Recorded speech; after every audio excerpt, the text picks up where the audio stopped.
So hi everyone, welcome to my channel, and for today I will be talking about lesson number 4, that is supply and elasticity of supply. So because मैं आपको part 1 provide कर चुकी हूँ जिसमें मैंने आपको lesson 1, lesson 2 and lesson 3 cover करवाया था, एंड आई थॉट कि मैं इसमें आपको सारा सिलेबस कंप्लीट करा दूंगी important question answers, but because video बहुत ज्यादा लंबी हो रही थी सो आई थॉट कि मैं आपको सिर्फ 3 को लेसन सिर्फ कंप्लीट करवाऊँ उस वीडियो में, that is part 1. And now we are moving to part 2, that is supply and elasticity of supply. So इस वीडियो में हम देखने वाले lesson 4 and we will see कि हमारे पास जितना टाइम होगा तो उतने ही और ज्यादा लेसन हम कंप्लीट करेंगे in this part. So first is distinguish between a change in supply and a change in quantity supplied. So आपको इसमें बताना है कि क्या डिस्टिंग्विश होता है, क्या डिफरेंस होता है between a change in supply, मतलब कि चेंज इन सप्लाई में मतलब कि जो प्रोडक्शन होती है उसमें, एंड दूसरा चेंज इन क्वांटिटी सप्लाई मतलब कि क्वांटिटी सप्लाई, उन दोनों में क्या क्या डिफरेंस होता है. So first of all you should know कि change in supply and change in quantity supply जो है वो रेफर किया जाता है टू डिफरेंट कॉन्सेप्ट्स को इन इकोनॉमीज जो कि रिलेट करते हैं relationship between the supply of a product and it's price. Also मैंने आपको प्रीवियस वीडियोस में बता रखा है कि अगर आपको लगे मेरी बोलने की स्पीड थोड़ी जल्दी है या तेज है, so you can just go for the playback speed, and settings में आपको प्लेबैक स्पीड का ऑप्शन मिल जाएगा. इसी वीडियो के 3 डॉट पे आपको ऑप्शन मिलेगा, उस पर क्लिक करके प्लेबैक स्पीड पे जाए आप 0.5 पे कर सकते हो. ऑल्सो वीडियो को लाइक कर देना ताकि आपके लिए जो है आगे और वीडियोस ऐसी आती रहे. So change in supply, so change in supply जो रेफर किया जाता है to a shift in the entire supply curve of a product, जैसे कि जो कि जनरली कॉज करता है by a change in any of the factors affecting supply as changes in technology, production cost, input prices and government regulations. For example अगर एक आपके पास एक न्यू टेक्नोलॉजी है जो कि डेवलप की गई है जो कि रिड्यूस करती है production cost of electric car, so ये लीड करेगी increase in the supply of electricity car मतलब इलेक्ट्रिक कार्स को एट एवरी प्राइस लेवल, और ये शिफ्ट करेगी सप्लाई कर्व को टू द राइट. वेयरएज अगर चेंज इन क्वालिटी सप्लाई को अगर हम देखें, सो ये होता है रेफर्स करता है ये to a movement along the supply curve जो कि कॉज करता है by a change in the price of the product. This means कि जो क्वांटिटी सप्लाई है एक प्रोडक्ट की विल चेंज ओनली जो अगर only in response to a change in its price. For example if एक जो प्राइस है एक गैसोलाइन का जो है वो इंक्रीज होता है तो क्या होगा इससे, that it will lead to an increase in the quantity of gasoline supplied to the producers as they are incentivized because वो जो है किसी और पर्टिकुलर चीज को नहीं ले सकते वो, so because of that उन्हें गैसोलाइन लेनी ही पड़ेगी even at a higher price. So next we have is lesson 5, that is, so lesson 4 में कुछ यही important questions थे आपके. So now we will moving to lesson 5, that is determinations of equilibrium, price and quantity. So इसमें आपके पास है what do you mean by the market equilibrium. सबसे पहले आपको ये बताना चाहिए कि मार्केट इक्विलिब्रियम क्या होता है, उसको कैसे डिटरमाइन किया जाता है एंड उसके क्या इंपैक्ट होते हैं of change in demand and supply of on market equilibrium. So सबसे पहले मार्केट इक्विलिब्रियम क्या होता है. सो इट इज मतलब ये रेफर किया जाता है एक स्टेट ऑफ बैलेंस को इन अ मार्केट वेयर जो क्वांटिटी ऑफ गुड्स है और सर्विसेज है वो डिमांड की जाती है by consumers is equal to the number of goods और services supplied by a producers resulting in a stable price and quantity at market equilibrium. So there is no surplus और storage of a goods और services. Market equilibrium जो है ये determine किया जाता है by the intersection of the demand and supply curves in the market. ये determine करता है कर्व को रिप्रेजेंट करता है मतलब ये रिप्रेजेंट करता है नंबर ऑफ गुड्स और सर्विसेज जो कि कंज्यूमर जो है वो बिलिंगली बाय करते हैं या फिर able to buy at a different prices. And when there is a change मतलब कि जब भी कोई चेंज होता है डिमांड की सप्लाई में, जो मार्केट इक्विलिब्रियम है वो शिफ्ट कर जाता है to a new point. If वहां पे इंक्रीज है डिमांड में, जो डिमांड कर्व है वो शिफ्ट कर जाएगा टू द राइट एंड जो रिजल्ट करेगा ये higher equilibrium of price and quantity. और अगर डिक्रीज है डिमांड में, सो जो डिमांड कर्व है वो शिफ्ट कर जाएगा to the left and result करेगा ये lower equilibrium price and quantity. Next ये फॉर एग्जांपल अगर इंक्रीज है in the demand of smartphones, so demand जो कर्व है वो ऑटोमेटिकली राइट में शिफ्ट कर जाएगा, और अगर डिमांड जो है वो लेस है ऑफ स्मार्टफोन्स तो वो क्या होगा, जो आपका इक्विलिब्रियम है वो लेफ्ट में शिफ्ट कर जाएगा, एज वेल एज कि जो आपकी ओवरऑल प्रोडक्शन या आपकी जो ओवरऑल कॉस्ट वगैरह है वो भी आपकी डिक्रीज हो जाएगी. दिस मीन्स कि आपका जो कर्व है वो शिफ्ट कर जाएगा टू द लेफ्ट एंड ये रिजल्ट करेगा in the lower equilibrium and the lower so lower price equilibrium and lower quantity equilibrium. So next we have is the next question, that is question number 2. Determine new price and quantity under the following situations. So आपको बताना है कि अगर increase in supply होगा given that the demand curve is perfectly inelastic. So अगर increase in supply है मतलब कि अगर सप्लाई में इंक्रीज होगा दैट इज की कंजम्पशन ज्यादा हो रही होगी तभी जो है सप्लाई में इंक्रीज हुआ है, and given the different demand curve is perfectly inelastic. So if there is an increase in supply with a perfectly inelastic demand curve, so जो quantity है वो demand करेगी will not change, as जो consumers है वो willingly जो buy कर रहे हैं same quantity at every price level, मतलब क्योंकि हो सकता है उनको particular वो product चाहिए ही हो, तो इसलिए वो जो है किसी भी price पे जो है उस particular product को जो है वो खरीदेंगे. जो new price है will be lower than the original price, as the surplus goods जो है will put pressure on the producer कि वो price को जो है वो low करे to sell their excess supplies. However, जो क्वांटिटी जो डिमांड करती है will remain the same, as जो डिमांड कर्व है वो परफेक्टली इनइलास्टिक है.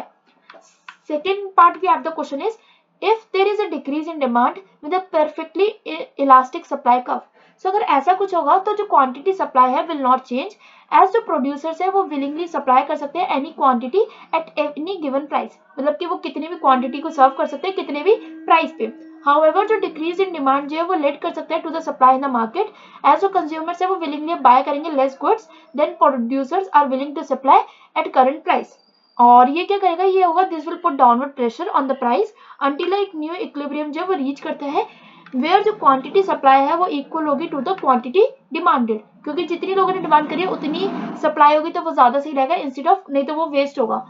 Next we have is the lesson number 6, that is some applications of demand and supply. So the first question is here, what is the effect of price ceiling and equilibrium price and output. So एक price ceiling जो है government imposed limit है on the price that can be charged for a good or service and usually जो है ये set की जाती है below the equilibrium price. जब भी प्राइस जो है सीलिंग का वो इम्पोज होगा, मतलब इज इम्पोज्ड, जो it creates a situation where जो क्वांटिटी डिमांडेड है वो एक्सीड करेगी the quantity supplied and resulting क्या करेगी, रिजल्ट करेगी in a shortage of the good और supplies.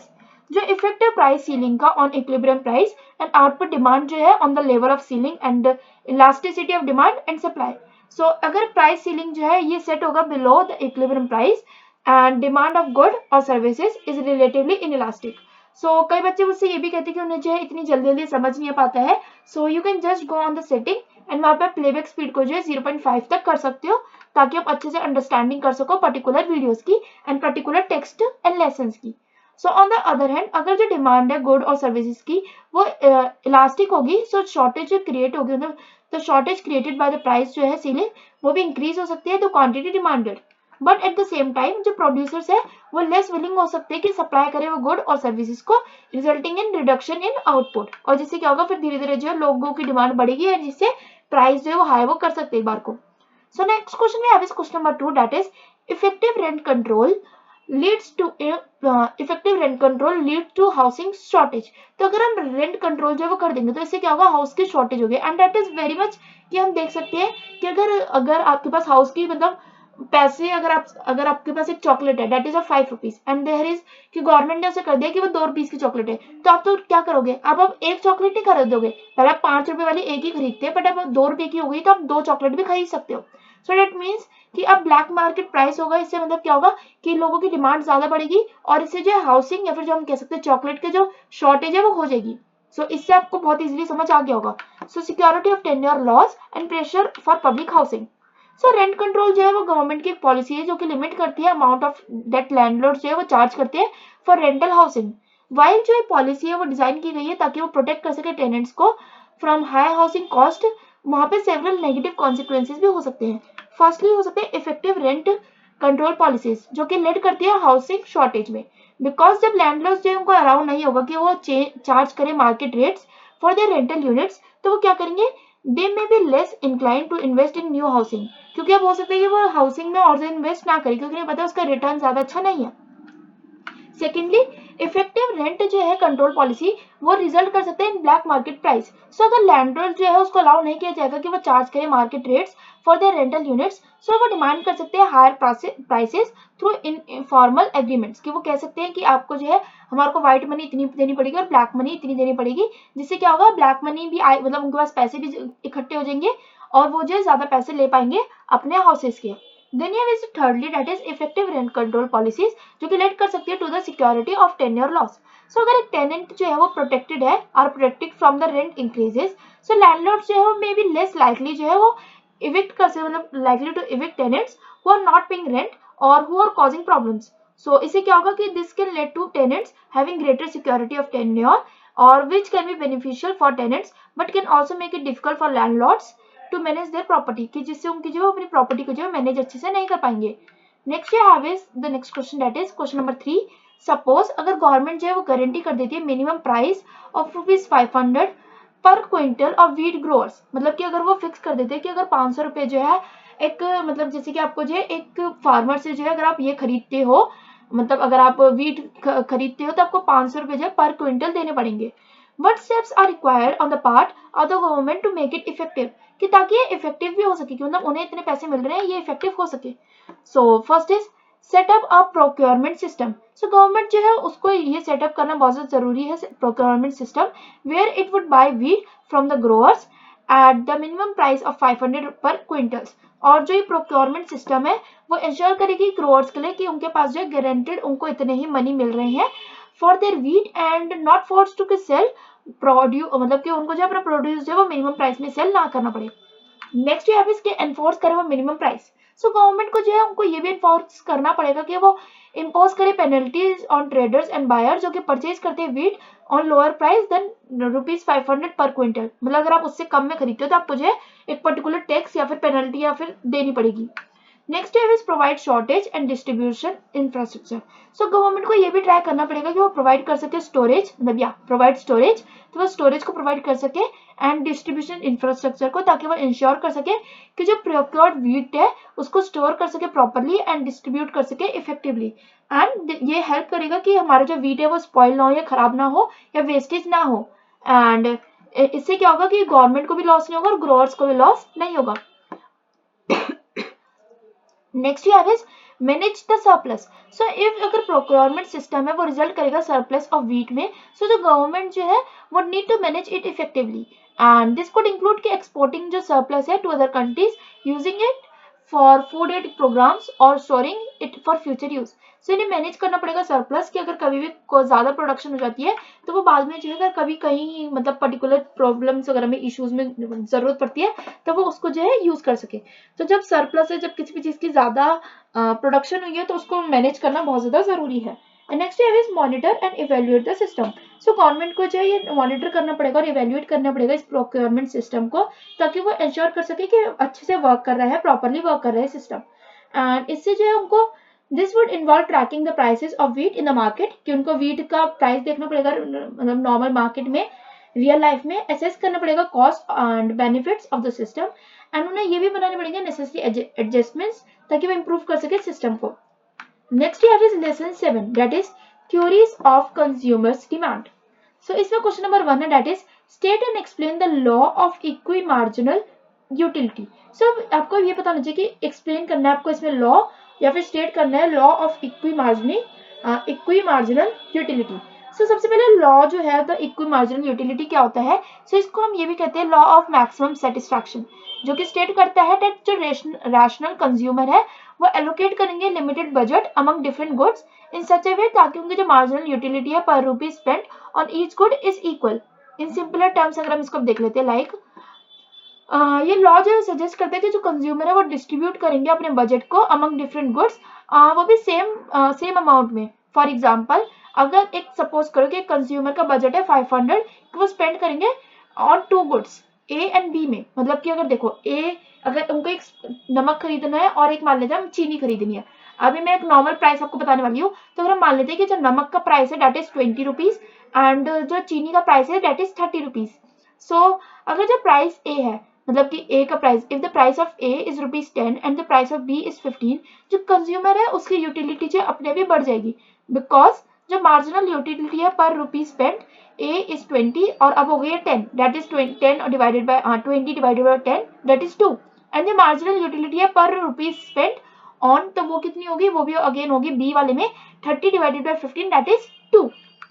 So allocation of budget जो है वो बहुत ज्यादा सेटिस्फाई करते हैं condition of law of equi marginal utility, जो कि स्टेट करता है कि जो मार्जिनल यूटिलिटी है per rupees spent on each good must be equal, और मतलब ये इक्वल होना चाहिए कि अगर हम डिवाइड करें प्राइस को और उसके मतलब प्राइस को एंड कितना हमने खरीदा है पर्टिकुलरली या कितना प्राइस में चेंज आया है, सो दैट इज कि वो एक पर्टिकुलर सेम होना चाहिए, मतलब उसमें मार्जिन जो है वो सेम आना चाहिए। अगर कंज्यूमर जो है एलोकेट करेगा different budget for different things, like अगर उसको जो है मोर यूनिट ए को परचेज करना है, सो वो क्या करेगा they would not maximizing their utility. So जिससे कि वो यूटिलिटी को मैक्सिमाइज नहीं करेंगे, बिकॉज वो ए को ज्यादा परचेज करने लग जाएंगे और बी को जो है उसी अमाउंट में परचेज करेंगे। Next we have is question number 2, that is give a critique of the utility theory of consumers equilibrium. So also अगर आप में से कई बच्चे ऐसे होते हैं जिनको कहते हैं कि आपका पढ़ाया हुआ हमें समझ नहीं आ रहा, तो उसके आप क्या कर सकते हो, वीडियो को पॉज करके जो है रीड भी कर सकते हो, और एक काम और कर सकते हो कि वीडियो को जो है 0.5 पे करके वॉइस को बंद करके आप अपने रीडिंग कर सकते हो, ताकि वीडियो जो है धीरे धीरे नीचे भी बढ़ती रहेगी एंड आप उसे अच्छे से रीड भी कर पाओगे।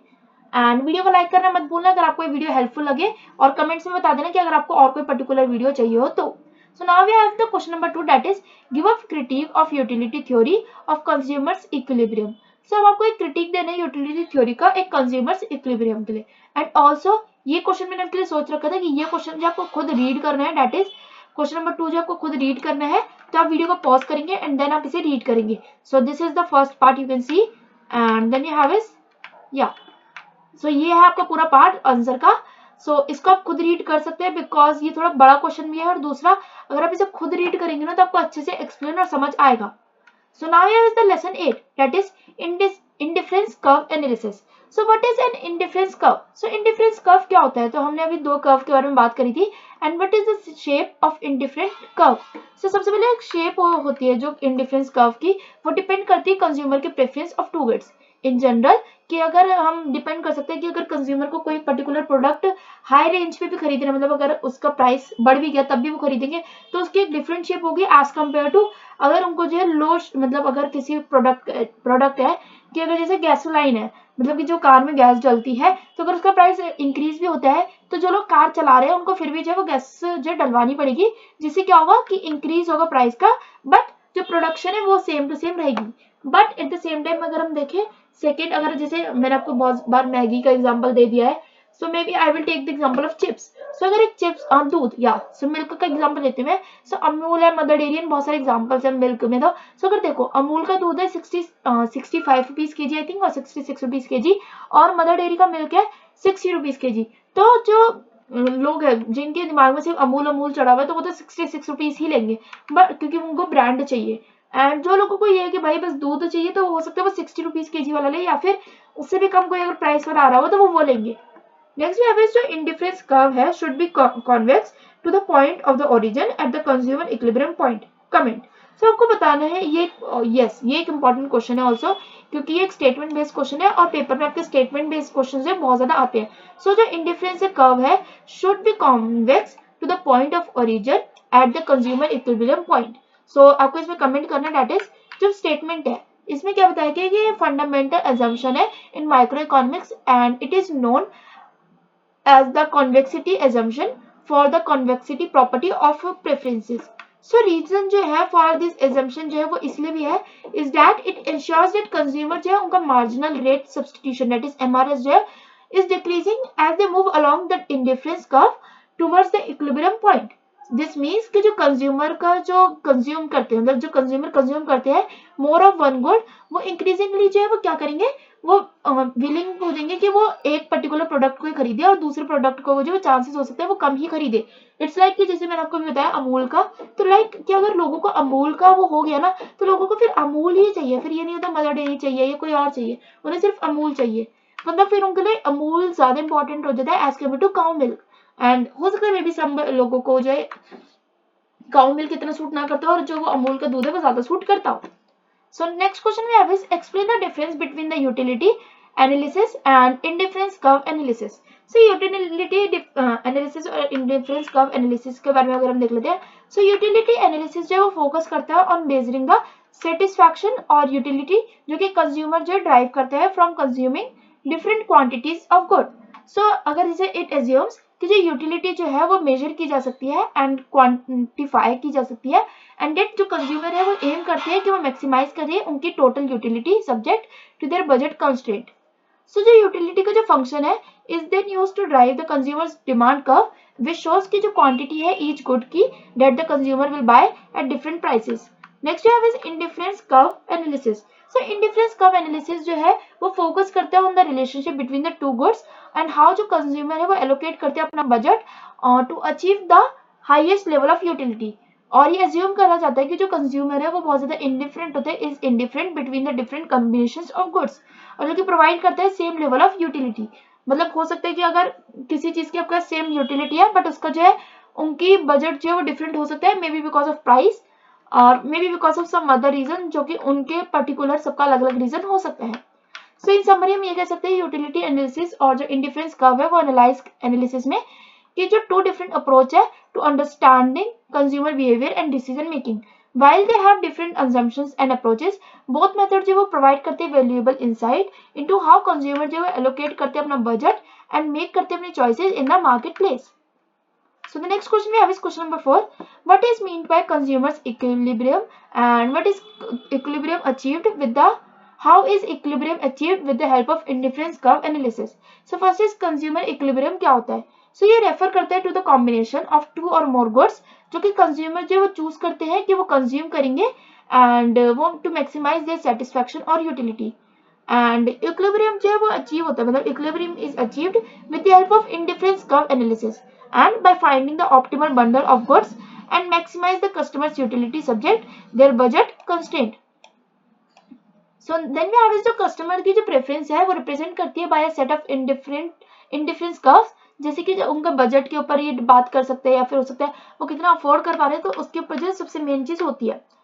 एंड देन ये कि अगर एक कंज्यूमर जो है is not at their equilibrium point, so they will either be able to increase their utility by moving to a higher indifference curve और be constraint by their budget constraint. और अगर जो कंज्यूमर है with the low indifference curve, so क्या करेंगे then their equilibrium point, so they can increase their utility by moving to higher indifference curve and by increasing their consumption of one good and decreasing their consumption of other good. So in summary हम ये कह सकते हैं कि जो equilibrium है ये achieve की जा सकती है with the help of indifference curve analysis by finding the optimal bundles of goods and that maximizes the consumer's utility subject to their budget constraint. So next question we have is question number 5, that is explain graphically how indifference analysis जो है can be used to drive the demand curve. And इस question को मैं explain नहीं करने वाली हूँ because ये क्वेश्चन भी थोड़ा सा इंपॉर्टेंट है एंड आई वांट कि ये क्वेश्चन आप खुद रीड करें। सो इसलिए इंडिफरेंस एनालिसिस के बारे में इसमें आपके पास एंड ये कैसे हमारे को यूज किया जाता है to drive the demand curve. So ये आपको खुद रीड करना है, you can just pause the video and then you can just read. So this is your answer. Now we will move to the next lesson, that is lesson number 9, that is explain RTS and its three types of diagrams. So RTS जो एक real time system होता है which is a type of computer system जो कि process करता है data को and वो रिस्पॉन्स करता है to the events on time. जैसे कि इन एन RTS जो करेक्टनेस है सिस्टम बिहेवियर की वो डिपेंड करती है only on the logical result of the computation but also on the timing जब आपने रिजल्ट को जो वो प्रोड्यूस किया है। सो दैट इज कि यहाँ पे जो तीन वो होते हैं मेन, मतलब जो थ्री मेन जो है टाइप्स ऑफ आरटीएस बेस्ड होते हैं on the timing constraint, that is hard real time system, then you have is firm real time system and soft real time system. तो you can just learn is hard, firm and soft. So hard में क्या है, ये कि decline करता है, ये which declines must be met strictly, मतलब कि इसकी डेडलाइन जो है उसको स्ट्रिक्टली मेट करना पड़ता है। इन अदर वर्ड्स अगर आपने जो है इसकी डेडलाइन को सिस्टमेटिकली अच्छे से डेडलाइन को फुलफिल नहीं किया, सो द सिस्टम जो वो फेल हो जाएगा कि वो प्रोड्यूस करे एज अ रिजल्ट और जो बिफोर द डेडलाइन, और ये कंसीडर किया जाएगा as a system fail. Hard real time system जो है वो टिपिकली यूज की जाती है for the safety critical application such as in aviation, medical devices और nuclear power plants. Then you have firm real time system. So firm real time system क्या होता है, सो ये टिपिकली भी यूज किया जाता है इन एप्लीकेशंस जहाँ पे परफॉर्मेंस जो है बहुत ज्यादा इंपॉर्टेंट होते हैं, is important but not critical. मतलब कि ये नहीं होगा कि अगर आपने वो पर्टिकुलर वर्क नहीं किया तो बहुत बड़ा नुकसान हो जाएगा, कुछ ऐसा नहीं होगा, such as in multimedia streaming और टेली कॉन्फ्रेंसिंग। नेक्स्ट है सॉफ्ट रियल टाइम सिस्टम, जिसमें जो है ये सॉफ्ट रियल टाइम सिस्टम जो है वो टिपिकली यूज किया जाता है इन एप्लीकेशंस जहाँ पे करेक्टनेस ऑफ रिजल्ट जो है वो मोर इंपॉर्टेंट होती है than the important of meeting deadlines. मतलब जहाँ पे क्वालिटी ज्यादा इंपॉर्टेंट है इंस्टेड ऑफ एक पर्टिकुलर की आपको ज्यादा प्रोड्यूस करना, such as in scientific simulation and और financial analysis. Then you have is critically आपको एग्जामिन करना है the law of variable proportions in a short and long run diagrams. So first you have is short run.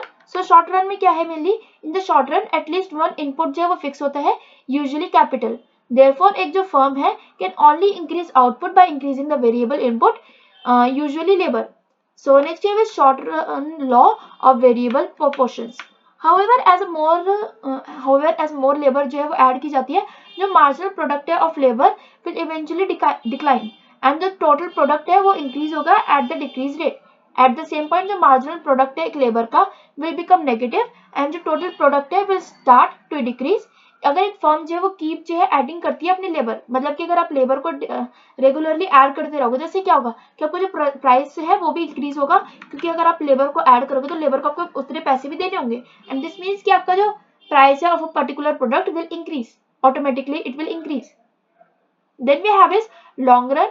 So long run में अब इसमें आपको क्या दिखाया गया है, क्या है मतलब क्या दिखाया गया है. सो इन द लॉन्ग रन जो ऑल इनपुट्स और वेरिएबल्स है वो एक फर्म होते हैं and can adjust its production function by changing its scale of production, that is by changing the quantity of all inputs. Therefore जो degree है of diminishing returns may be less severe in the long run.